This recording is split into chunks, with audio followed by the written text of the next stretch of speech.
The American system is not stable. It's not sustainable.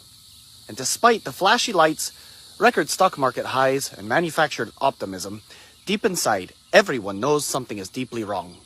The truth is, we're not avoiding collapse. We're mid-collapse. What we're witnessing now is a slow motion fall cushioned only by illusion, distraction, and digital dopamine. And if you're still living like the system is solid, dependable, and recoverable, you're asleep at the wheel of a burning car.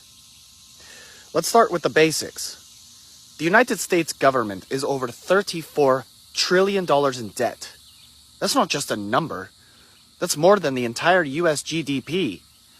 That means if we took everything the country makes in a year, every product, every service, every paycheck, every transaction, and gave it to the federal government, it still wouldn't cover the debt.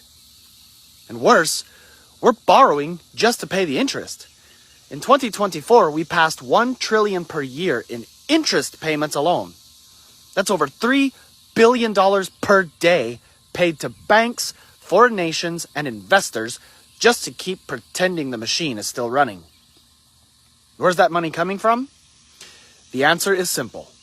The Federal Reserve is creating it out of thin air.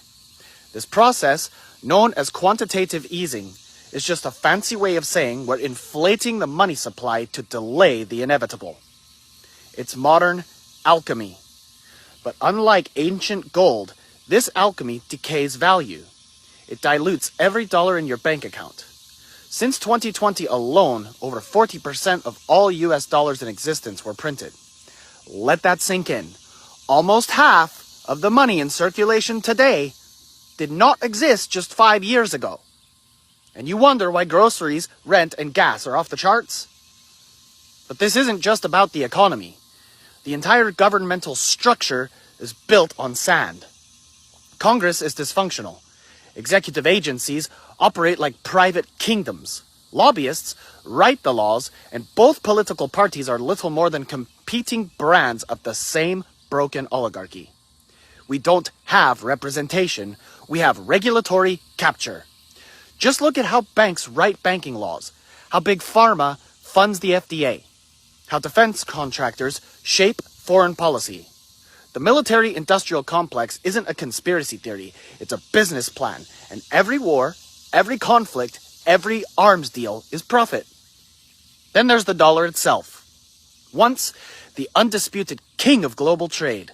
But now, BRICS nations, Brazil, Russia, India, China, and South Africa are actively moving to de-dollarize. They're building alternatives to SWIFT. They're trading oil in yuan. They're launching gold-backed settlement systems. The petrodollar, which for decades forced the world to buy oil with US currency, is unraveling. And when the world no longer needs our money to buy oil, the dollar will lose global demand. That's when the inflation we export to other countries comes flooding back home. This is the real reason why central bank digital currencies, or CBDCs, are being quietly developed. They are not about innovation. They're about control. They represent a new financial cage where every transaction is tracked, every purchase can be denied, and your access to money can be restricted at will. It's programmable currency in a surveillance state, and it will be sold to the public using the same language they always use: safety, equity, and fighting crime.